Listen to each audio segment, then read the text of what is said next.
Håkan. Yes. This is going to be an interesting interview, I think. It's great to have you here. Thank you. A week ago we had your brother in arms, Mikael Kretz. Yes. My tonic. yes, exactly. Is he the tonic and you're the gin? Yes. Yeah, okay. Yeah. I remember when we call you Drutten and Jena, and Michael, who's so young, he said, "So who's Drutten?" And B1 and B2. Yeah, B1 and B2.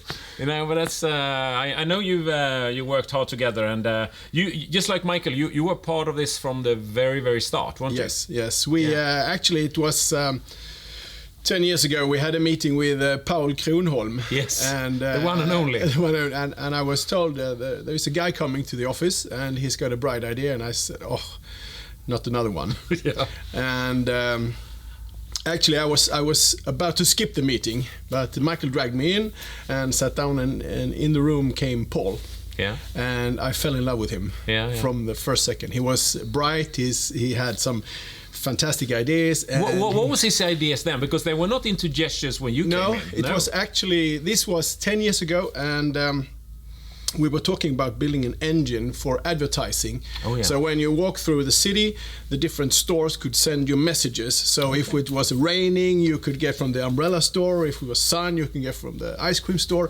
So you get like online advertising. Okay. Almost like beacon system, sort of. Almost. And he had a great technical idea, and also he understood the meaning of business. So he here is where we get paid, and this is where we make money. So I fell in love with Paul Kronholm. Yeah. So ever since. And you started supporting the business with consultants, because I don't know how many people know this, but the company started with developing apps. Yes. This was one app that you said. Yes. But when I got involved in there was sort of summer of 2012, and I've learned that since start in 2010 they developed 50 apps. Which is just unbelievable. And we just tried to get them out on App Store, because it was the time then. No apps, and we just produced apps. And to finance everything, we put in some consultants. Yeah. So they put the money into the company, and then we had Paul and 2-3 other developers making all these apps. So they tried to do a lot of different technical things, and one of them was the gesture technique that just popped up one day, and from there we took it to a product where there was a start on the platform of Crunchfish. Yesterday I actually interviewed Oscar Ahlgren, and he said, because he was the guy that I don't know, maybe you gave Paul the advice to go to Västra Hamnen, and we can speak to Oscar, so see if he can take it on. It was actually Michael's brother who knew Oscar. Okay. So we contacted Oscar because our money was we didn't have any money. No. So we said, okay, let's go to Oscar, and we had 2 choices, and one of them was named Joachim Samuelsson, and one was Industrifonden. Yeah, well, both were actually. Industrifonden was part of the race as well. They were part of it, but they were. As we discussed yesterday with Oscar, I actually got a bit annoyed with them because they were they were tough. They were saying entrepreneurs, they should be working, they should be sweating, shouldn't get any money, and I felt, come on, Paul, he's been living on porridge for so long. He will be happy to have some money. But also your engagement and your background and your technical skills and the business skills. So I think we all fell in love when we me and Michael and Paul and you got together. So that was absolutely that was great. So thank you for that. Thank you for that. But I think my contact came via Oscar, because I had worked with him for and he was investing in my previous venture as well. I know a guy in Helsingborg. He said, I know a guy who could match you too. So for me it was kind of funny because this was closer to what I did before. You working in mobile tech, and when I was out at the bar, when I described what I did before. After a while they said, "Oh, now I know what you do. You are a dentist," they said. And I said, "All right, yes, I'm a dentist." But I'm so happy I don't have to... You don't have to explain anymore. No, I don't have to be a dentist anymore.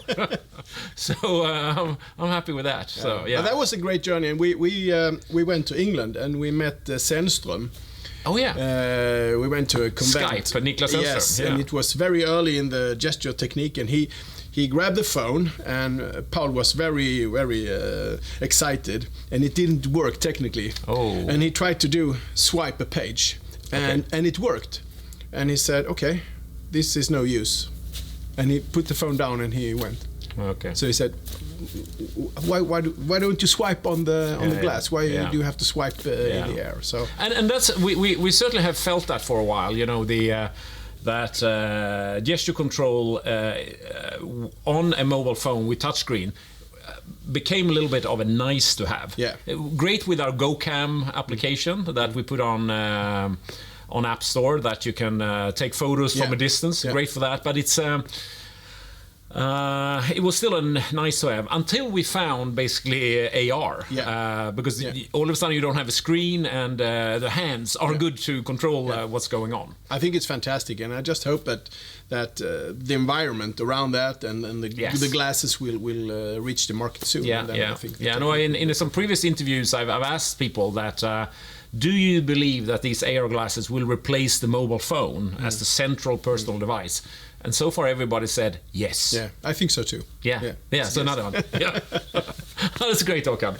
And your business, I have to ask you to dive into Q-group, because I'm impressed with Q-group. You're almost 500 people now. Yes. And your role in the company, I know Mikael Kretz, sort of the social animal of the world, knowing everybody and being extremely, have a lot of energy. Sort of, are you the same, or do you take a different role? Do you complement each other, or how do you? I would say complement. We worked together for. I think now it's 15 years, and we are so different in everything, but we have the same goal. But but you both love to party. We do, yes.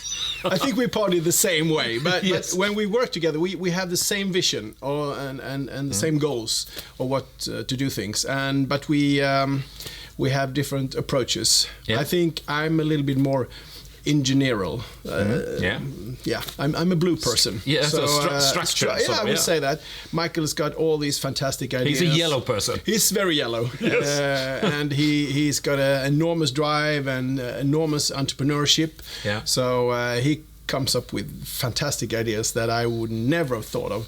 So do you say no a lot then? Not a lot. Sometimes. But then I think Michael also realized that this idea is not very good. Okay. So, but it's so nice to have a person that pops up crazy ideas. An idea monkey, sort of. That exactly. is just. But when you think of it, you said, "Oh, it's actually a really good idea." So together we build things together. I love your. Perhaps I should have talked to Michael about that, but I'm sure you were part of it as well. The gamification that you've done about fostering the culture in Q-group. That's brilliant. It's really good, and actually I think it gives our staff another entrance to develop themselves.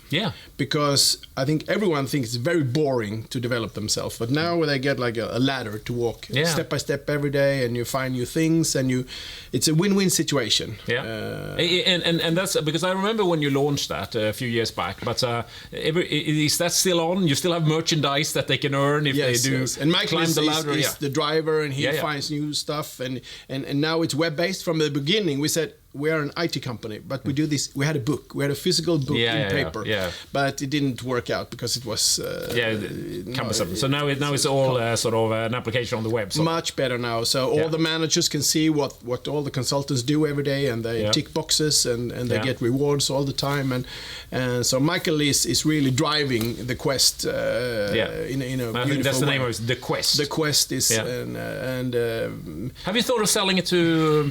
We try. We have a few, but we need to develop the system up to a certain limit, so it's run by itself. But now we have a framework, we have a base, we have the server platform, so now we can distribute it to other companies. And would you say now when you have it, is the culture even stronger in Q-group because of that? Yes, I would say so. Especially it's a trigger to recruit people, just to take the step inside, and then it's up to each person to develop themselves, because I think that's the most important thing, that you develop yourself, I develop myself.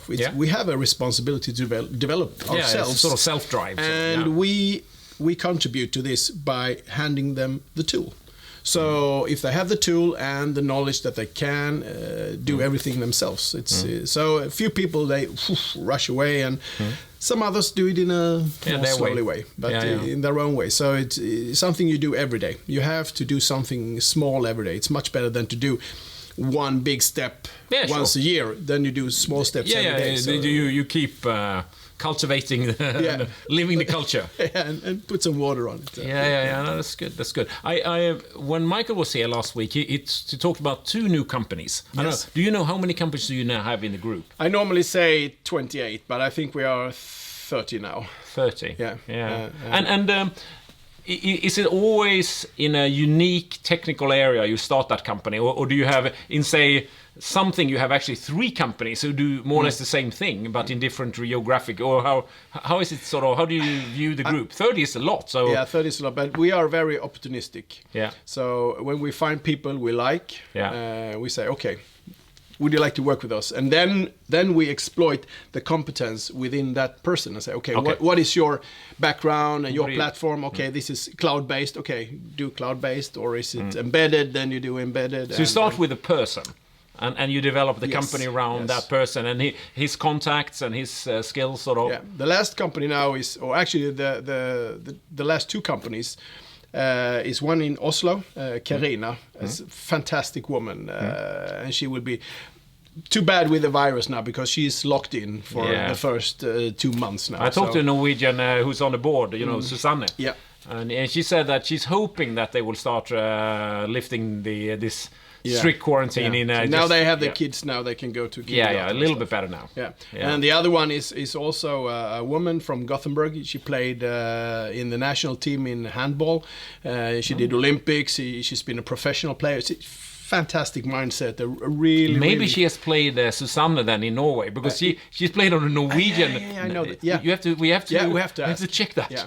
So we found these 2 women through contacts, and they're fantastic. So it will be great. So we start with a really business-oriented person, and we exploit their platform and say, okay, this is Gothenburg or Oslo or London, and this is a bag of money, and you use the back office. It's me and Michael and a couple of other people, and so just go. How big is the core of you're saying you, Michael? I know you. We are 5 in this core. Yeah. So very small and tight core. But and we have different roles, and we have different interests and different knowledge. So we have one manager. It's Jon, and he's handling the daily business, and me and Michael are working a lot with building up new companies. And we have Fredrik and Jimmy are focusing on the sales and the big customers, and try to build a base there. So it's we have different roles and different good structure. attachment. Yeah. And your background, you come from sports. Yes. Yeah. I would say more. I sports. And, come on, you were a hockey player. I played hockey for 20 years. Yes, a Red Hawk hockey player. I played for Red Hawks. Were you playing? But that was like ages ago. So it was Malmö Ishockeyförening. Okay. And Red Hawks is MIF. Yes, MIF. Because I don't know if you're aware, but we've just started working to develop our brand and communications platform with the Navigator. Okay. Yeah. And the client director of Navigator that is sort of working with us is Peter Imhäuser. Okay. And he knows you at least. Yes, we played in TV-pucken together. TV-pucken. Yes, that was in 1982. Yeah. Yes. Well, so great. I was 15 and I played for Skåne, and Peter did too. Yeah. And then he left Skåne and he went to Leksand, and he was around, and I ended up in Malmö, and then we actually joined together. My last year in Malmö we played together. Okay, so he came back sort of. He came back, yes. Yeah. No, I talked to him yesterday on where we were chatting on Facebook, because he was saying that he had been he's like me, he also liked to do winter bathing. Okay, yes. And he said he had an expression that he's used to knacka is, knock on ice. And I said, is that code for losing to Rögle? And he was just laughing and saying, no, it's not. We normally win playing Rögle. Yeah. Normally, but not this last year. Yeah, it was a bad year. But you have been to the VIP lounge at with your Rögle shirt. Yeah. It's been fun. Yeah. I don't know. I've probably even taken on some of your, because I know you have all the Malmö Redhawks. Sometimes I bring my own Rögle shirt. Yeah. I think you should do it. It's nice with some competition. Yeah. Yes. So maybe next year. Yeah. But I played for 20 years, and I played 3 years in Malmö. Yeah. And then I ended with 2 years in Panton. And then I graduated. Panton? Is that Landskrona? No, it's in Kirseberg. Yep. Kirseberg, yeah, okay, yeah. Yeah. So have that sports background, because that's playing on a pretty high level, sort of. Does that form your business way of doing business? Is that, it's about competition a bit, it's about working hard, it's about practice. It's good, because I think my total dress as a businessman is coming from the sports. It's working with the team and find the strength that keep the team going in the right direction, and also work hard, because consultancy business is a lot of hard work all the time. You take small steps every day, and also to have joy when you win. You have to celebrate all the time. When you win, you celebrate, and then tomorrow back into the mine and do some work. Step by step. Yeah, and I must applaud you. I think sometimes I wonder, when do they ever work? Because I sort of see your you have some of the most amazing parties. Yes, but that's a part of the work. Yeah, it's engaging people and get them happy and motivated. So I think a lot of things we do is to keep people motivated. It's a way of living. You spend half your time when you're not asleep, half the time awake to when you're at work. So it's very important for us that you feel the team spirit and you have the motivation and the energy to just pump forward. So, and everybody's working very hard, so you need to have fun when you work. So we have a motto, say we need to make money and have fun every day. Okay. If these two are accomplished, you have then you thrive. Then it's a perfect Tuesday. How about Crunchfish then? I have to ask you, sort of, what's you fell in love with Paul back in 2010 when you met him, and you've been part of this. You were part of the board back in 2012, 13, 14, I think, and now you're back again in the board. Yes. What do you see in Crunchfish? What excites you in Crunchfish? Right now is the new thinking, the new technique, the payment systems. I get a little dizzy when I think about it. It's actually, now I feel we are on the right track. Yeah. As an engineer, I can see all the gesture part is fantastic technique, and all the mathematicals behind that is fantastic. But we're in the backseat because we need someone else to put our technique into a product to make it happen. Yeah. But now when we have the payment solution, it's now we are in the front seat. Now we are approaching our client base. So I think that is really, really exciting, and it feels really good to hear. Yeah. And potentially you will make money, because you, just like Mikael, he was very happy in his interview that he was a larger shareholder than Håkan. Yeah, I know. He was celebrating it in the interview. Yeah, it was one of the part when Crunchfish was pulling in money from the owners. Yeah. And actually, I thought the future was a bit dark then. So I said, okay, I passed this time. Yeah. And Mikael said, okay, I put in some money now, more obligation than trust, than brain. So, but now he's ahead of me a little bit. Yeah. But you participated fully in the last round, sort of. The last two, yes. Yeah. No, so you believe in it again, sort of, with heart and brain. I actually always believe it, but it goes up and down. Yeah. And no, I understand. It's been some. There was some rounds that I always actually put in money in every time, but there was one in particular where I felt, why do I do this? Yeah. Maybe that was the one that I was. I stayed on. I was too close to say no. I was obligated, I think. Yeah. But now I think we have a really, really interesting track, and a lot of that thanks to you and to all the connections. I saw the interview with Mikael, all the connections connections in India, and India has fantastic market. And we just added 2 more. We doubled down. I like that because we are now twice as many. We had only 2, now we have 4. So we doubled down on India. And Vijay says that these 2 guys, he's worked for them for probably 20 years, and he really vouched for them. That these are extremely strong people, have done complex payment deals and very senior. So certainly we are strengthening ourselves now in this fantastic market. Yeah, but if you just see the solution and you see the market, it's actually working together in a perfect way. So we have our fingers crossed. That's good. So you have high hopes now then for very high. Yeah, very high. Yeah, no, that's great. No, so do I. So I think it's gonna be fun. You're a big stakeholder also. So I know. I think what's good for me is that my wife, when the share price was going down, she gets a bit worried. But now I don't get these questions anymore. Why did we invest in Crunchfish? Not now. Not now. Now it's okay. It's okay. But it's also about keeping the track for a while, because it goes up and it goes down, and now the market is a bit shaky. But I think if you're just consistent and you believe in what you're doing, I think we will reach the goal. We will be successful. And sometimes with these ventures is that you need to have deep enough pockets to survive some of these dips. Yeah. If you just have that, so you don't being forced to that now I have to sell, or the bank calls you that you have to liquidate some position. That's a bad call to get. But as long as you have that strength, then you can actually. I think some of my previous ventures has always been, it's never been an easy ride always, and then it's just to. But the worst thing is when you have friends, they call you and say, I see you work with Crunchfish, shall I buy? And I say, okay. Yeah, I know. We have a good technical solution. And they buy, and the share price goes up, and they call you, this is nice. But when it goes down, they call again.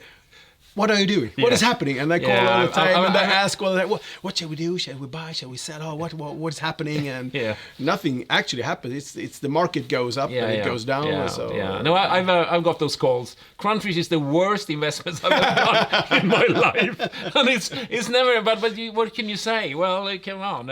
I never asked. I didn't ask you to invest, or sort of. But now no one. I don't get these calls.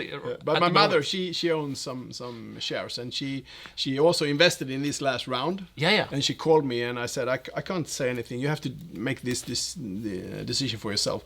And then she called me last week and said, okay, it's up 100%. It's up 100%. I made 4,000. Yes. No, that's beautiful. No, that's good. I think we have a lot of. Right now, the shareholder base is quite happy actually. Yeah, and it's growing. Also. It's growing. I just saw the numbers. We just did it for our Q1 report that the top 10 shareholders, we actually increased the share of the company. Not much, but percentage-wise, a little. Which is also a great strength, actually, that the main 10 top... We have over 62%, and we increased slightly, but still, that shows a lot of confidence. So how many shareholders are we having? 2,000? No, I think we think we are over 3,000. I think 3,500. So that's increasing as well. So we have a lot of followers, and also now when we started communicating very. I met one guy at the cafe, and he said, "Crunchfish is a drug. I have to have my daily shot." No. Yes, he said. I feel why. Sometimes I feel a bit sort of nothing has happened. What is it? I haven't heard anything from Crunchfish. So it's become a drug. I'm addicted. So it goes into the Facebook. Oh, I see a new link. Oh, yeah, that's nice. That's nice. Yeah. No, I think it's funny. So it's no, I think it's just to there's a lot of things happening. So then you need to communicate. And also the activities when you started this 3 months ago as a CEO. I love all the activities are coming daily, weekly, monthly. There is a lot of things going on. Yes, and it gives a lot of attention to the company, and I think that's good. I did a summary of that on Facebook, and I was actually amazed as I just put the communication that we've done since January, and it was such a long list, and I remember you being a hockey player. Rolle Stoltz, a legendary hockey player, he went up on the ice playing hockey, he went to the side of the rink and he said to the commentator, "You have to slow down up there. We can't keep up here playing." And I sort of questioned myself. I wonder the market feels that about Crunchfish. You have to slow down. Yeah. We can't take more news now. Yeah. So really bombardment. Yes. But hey, I think it's good because it comes from different parts of the company and it's different kinds of news, and I think it's also for the shareholders they get a continuous deliverance. A daily fix. A daily fix. A daily fix. That's good. You should call it the daily fix. You can click on it. Oh, I get a daily fix. That's good. So hopefully now India is pretty close right now, I assume, and but hopefully within a month or two we will have some good news coming up there. We keep on communicating. And we're celebrating 10 years, and you're so much invited with family and everything. It's May 20 or something. The May 20th, yes, and that will be at the Bull Bar. So practice your bull skills. I'm sure you will be challenged by somebody. Will there be any surprises? It could be surprises. Yeah. It's always surprises. So we should dress like. You can dress as any way you want, Håkan. Okay. No, that's good. No, I thank you so much. Thank you. It's been great. A lot of energy, and thanks for all the support, and thanks for also wanting to stay at the board. We that's going to be on the 20th as well. We have our general meeting. Very good. And you're up for another year with this company. Yes, of course. Thank you very much, and we hope for some success now. So. Thanks a lot, Håkan. Thank you.